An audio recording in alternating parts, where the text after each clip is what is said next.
നമസ്തേ. 6ാം ക്ലാസ്സിലെ സംസ്കൃതം NCERT പാഠപുസ്തകമായിട്ടുള്ള ദീപകത്തിലെ 7ാമത്തെ പാഠമാണ് അതിഥി ദേവോ ഭവ എന്നുള്ള പാഠം.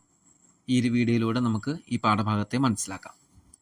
ഭാരതീയ സംസ്കൃതവും അതിഥീനാം നിതരാം മഹത്വം അസ്തി. ഭാരതീയ സംസ്കൃതിയിൽ പൈതൃകത്തിൽ അതിഥികൾക്ക് ഒരുപാട് പ്രാധാന്യമുണ്ട്.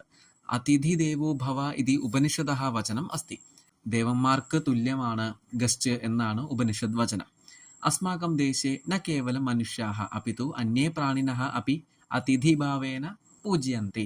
നമ്മുടെ ദേശത്ത്, നമ്മുടെ ഭാരതത്തിൽ മനുഷ്യർ മാത്രമല്ല മറ്റുള്ള ജീവജാലങ്ങൾക്കും അതിഥിയായിട്ട് പ്രാധാന്യം കൽപ്പിക്കുന്നുണ്ട്. അവയെ പൂജനം പോലും ചെയ്യുന്നുണ്ട്. അതിഥി സേവ പഞ്ചമഹായജ്ഞേഷു അന്തർഭവതി. പഞ്ചമഹായജ്ഞങ്ങളിൽ ഒരു യജ്ഞമായിട്ടുള്ള നിർയജ്ഞം എന്ന് പറയുന്നത് അതിഥി സേവ ആയിട്ടാണ് കണക്കാക്കുന്നത്. അതിഥി ദേവോ ഭവ ഇതി വചനേന അതിഥി സേവായാഹ ഭാവഃ സർവേഷു ജാഗരിതഃ ഭവതി. അതിഥി ദേവോ ഭവ എന്നുള്ള വചനം കൊണ്ട് അതിഥിയെ സേവിക്കുക എന്നുള്ള ആ ഒരു ഭാവം നമ്മളെല്ലാ മനുഷ്യരിലും എല്ലാവരിലും ഉണർത്തുന്നു. താദൃശഃ കശ്ചന പ്രസംഗഃ അത്ര പാഠേ ദർശിതഃ. അത്തരത്തിലുള്ള ഒരു ചെറിയൊരു അംശം, ഒരു സ്റ്റോറിയാണ് ഈ ഒരു പാഠത്തിൽ നമുക്ക് കാണാനായിട്ട് സാധിക്കാം. സപ്തമഃ പാഠഃ അതിഥി ദേവോ ഭവ. രാധിക ഏഷു ദിനേഷു കൂർദ്ധമാനാ ഏവ ചലതി. രാധിക ഈ ദിനങ്ങളിലായിട്ട്, ഈ അടുത്ത് ഉള്ള ഈ ദിവസങ്ങളിലായിട്ട് കൂർദ്ധമാനാ ഏവ ചലതി, വെറുതെ നടക്കുകയല്ല, ജമ്പ് ചെയ്തുകൊണ്ട്, ചാടിക്കൊണ്ടാണ് നടക്കണേ, ഉത്സാഹത്തോടുമാണ് നടക്കുന്നത്. യതഃ എന്തെന്നാൽ ഗൃഹേ നൂതനാഹ അതിഥയ സന്ധി. വീട്ടിൽ പുതിയ അതിഥികൾ വന്നിട്ടുണ്ട്. തേച്ച വിശിഷ്ടാഹ, അവയൊക്കെ സ്പെഷ്യലാണ്. മാതാ പുത്രൗ പുത്രയോ ച മിലിത്വാ തേ തത്ര പഞ്ചസന്ധി. അമ്മയുണ്ട്, പുത്രൗ 2 ആൺമക്കളുമുണ്ട്, പുത്രയോ 2 പെൺമക്കളും കൂടെ ഒരുമിച്ച് പഞ്ചസന്ധി 5 പേരാണ്. അമ്മ, 2 ആൺകുട്ടികൾ, 2 പെൺകുട്ടികൾ, അങ്ങനെ 5 പേരാണ് ഉള്ളത്. അഹോരാത്രം തസ്യാഹ ചിന്ത ഏകത്ര ഏവ. അഹോരാത്രം, രാത്രി പകലെന്നില്ലാതെ കംപ്ലീറ്റ് ആയിട്ട്, തസ്യാഹ ചിന്ത, രാധികയുടെ ചിന്ത, ഏകത്ര ഏവ, ഒരു പ്രദേശത്ത് മാത്രമാണ് ഉള്ളത്. ഗൃഹസ്യ ഛദ്യാഹ ഉപരി, അതെവിടെയാണ്? വീട്ടിൻ്റെ മച്ചിന് മുകളിൽ. ഛതി എന്ന് പറഞ്ഞു കഴിഞ്ഞാൽ മച്ചാണ്. ഛദ്യാഹ ഉപരി എന്ന് വെച്ചാൽ റൂഫിൻ്റെ മുകളിൽ, മച്ചിൻ്റെ മുകളിൽ. തത്ര ഏവ തസ്യാഹ മനഃ അസ്തി, അവിടെ തന്നെയാണ് തസ്യാഹ, അവളുടെ, രാധികയുടെ മനസ്സ് ഉള്ളത്. കുതൂഹലം അസ്തി കേ തേ ഇതി, ക്യൂരിയസ് ആണോ ആരാണെന്ന് അറിയാനായിട്ട്. തേ ന അന്യേ, അവർ മറ്റാരുമല്ല. കാചിത് മാർജാരി തസ്യാഹ ചത്വാരഹ ശാവകാഹ, ഒരു അമ്മപ്പൂച്ചയും ഈ അമ്മപ്പൂച്ചയുടെ 4 കുട്ടികളും. ശാവകാഹ എന്ന് പറഞ്ഞാൽ പൂച്ചക്കുട്ടികളെയാണ് സംസ്കൃതത്തിൽ പറയുന്നത്. ആം തേ ഏവ വിശിഷ്ടാഹ അതിഥയഃ, അവർ തന്നെയാണ് സ്പെഷ്യലായിട്ടുള്ള ഗസ്റ്റുകൾ. സാ തു തേഷാം നാമാനി അപി ചിന്തിതവതി. രാധിക ഈ ചെറിയ പൂച്ചക്കുട്ടികൾക്ക് പേരും ഇട്ടുവെച്ചിട്ടുണ്ട്, ചിന്തിച്ചു വെച്ചിട്ടുണ്ട്. തന്വി, മൃദ്വി, ശബലഹ, ഭീമഹ ച ഇതി. 4 പേരുകളാണ് കൊടുത്തിരിക്കുന്നത്. അടുത്ത പാരഗ്രാഫ്. തന്വി ആകൃത്യ സുന്ദരി. തന്വി ആകൃതിയിൽ വളരെ സുന്ദരിയാണ്. മൃദ്വി സ്പർശേന അതീവ കോമള. മൃദ്വി ആണെങ്കിലോ നമ്മൾ ടച്ച് ചെയ്യുമ്പോൾ അതിയായിട്ടുള്ള കോമളമായിട്ടുള്ള സോഫ്റ്റ് ആയിട്ടുള്ള ഒരു സ്കിന്നാണ് മൃദ്വിക്കുള്ളത്. ശബലഹ ചിത്രവർണ്ണ തഥാ ഭീമഹ കിഞ്ചിത് സ്ഥൂലഹ. ശബലഹ ചിത്രവർണ്ണ, പലതരത്തിലുള്ള കളറുകളും ആ ശബല എന്നുള്ള പൂച്ചക്കുട്ടിയുടെ ദേഹത്തുണ്ട്. തഥാച്ച ഭീമഹ, എന്നാൽ ഭീമനോ കിഞ്ചിത് സ്ഥൂലഹ, കുറച്ച് തടിച്ച പ്രകൃതാണ്. മാർജാരി കഥാ ഗച്ഛതി കഥാ ആഗച്ഛതി ഏതത് സർവം അപി രാധിക ജാനാതി. ആ മാർജാരി എന്ന് പറഞ്ഞാൽ അമ്മപ്പൂച്ച എപ്പോഴാണോ പോകുന്നത്, എപ്പോഴാണോ വരുന്നത് എന്നൊക്കെ രാധികയ്ക്ക് അറിയാം. ജാനാതി, അറിയാം. സാ മാർജാരിയായി ക്ഷീരം ദദാതി. രാധിക ആ അമ്മപ്പൂച്ചയ്ക്ക് പാല് കൊടുക്കുന്നു.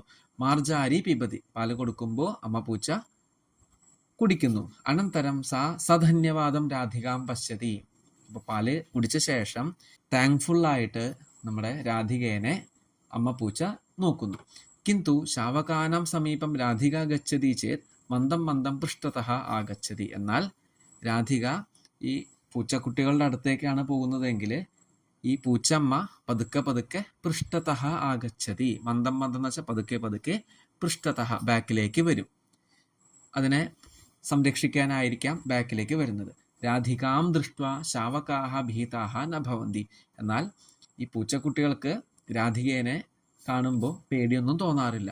പിതാമഹി രാധികായാഹ കാര്യകലാപാൻ ദൃഷ്ട്വാ ഹസതി. പിതാമഹി അച്ഛൻ്റെ അമ്മ ഈ രാധികയുടെ ഈ ആക്ടിവിറ്റീസൊക്കെ കാണുമ്പോൾ പൂച്ചക്കുട്ടികളിലായിട്ടും പൂച്ചയായിട്ടും നടക്കുന്നത് കാണുമ്പോൾ ദൃഷ്ട്വാ ഹസതി കണ്ടിട്ട് ചിരിക്കുന്നു. സാ രാധികാം വദതി ആ മുത്തശ്ശി രാധികയോട് പറഞ്ഞു, രാധികേ അതിഥയ കഥാ ആഗച്ഛന്തി ഇതിന ജാനീമഹ. ഗസ്റ്റുകൾ എപ്പോഴാണ് വരുന്നത് എന്ന് നമുക്കറിയില്ല.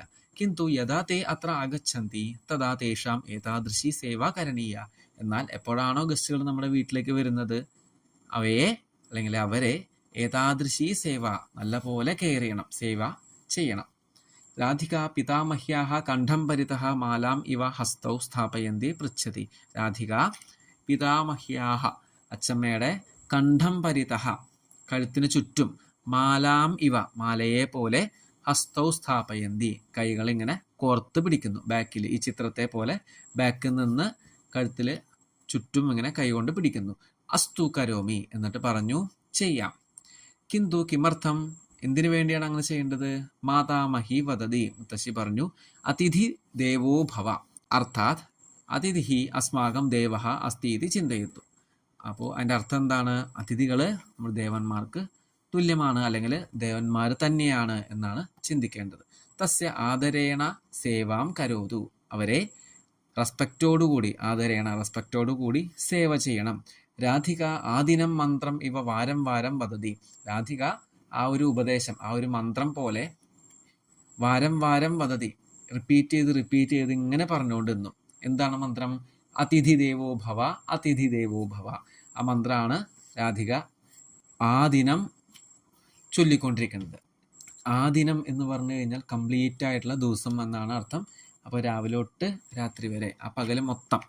അനന്തരം സാ തന്വീം മൃദ്വീം ശബലം ഭീമം ച വാത്സല്യേന വദതി. അതിനുശേഷം തന്വിയോടും മൃദ്വി ശബല ഭീമ മുതലായ പൂച്ചക്കുട്ടികളെ വാത്സല്യേന വദതി അവയോട് വാത്സല്യത്തോടു കൂടി പറഞ്ഞു. ജാനന്തിക്കും അറിയാമോ നിങ്ങൾക്ക് അതിഥി ദേവോ ഭവ എന്നുള്ളത് അറിയാമോ എന്ന് പൂച്ചക്കുട്ടികളോട് ചോദിച്ചു.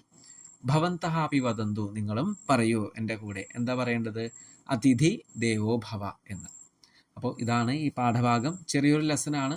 അപ്പോൾ ഈ ഒരു പാഠത്തിലെ ഇമ്പോർട്ടൻ്റ് ആയിട്ടുള്ള ഒരു അംശം എന്ന് പറയുന്നത് അതിഥികളെ ദേവതുല്യരായിട്ട് കണക്കാക്കുക എന്നുള്ളതാണ് ഒന്നാമത്തെ. അത് കഴിഞ്ഞ് രണ്ടാമത്തെ ഒരു ഭാഗം എന്ന് പറഞ്ഞാൽ ഇവിടെ ലെസണിൽ ബോൾഡാക്കി കൊടുത്തിട്ടുണ്ട്. ഏവ, യതഹ, ച, തത്ര, ഏകത്ര ഇതൊക്കെ അവ്യയങ്ങളാണ്. ഈ അവ്യയങ്ങൾ എന്താണ് എന്നുള്ള കാര്യങ്ങളൊക്കെ നമുക്ക് അടുത്തൊരു വീഡിയോയിൽ നമുക്ക് പഠിക്കാം. ധന്യവാദാഹ.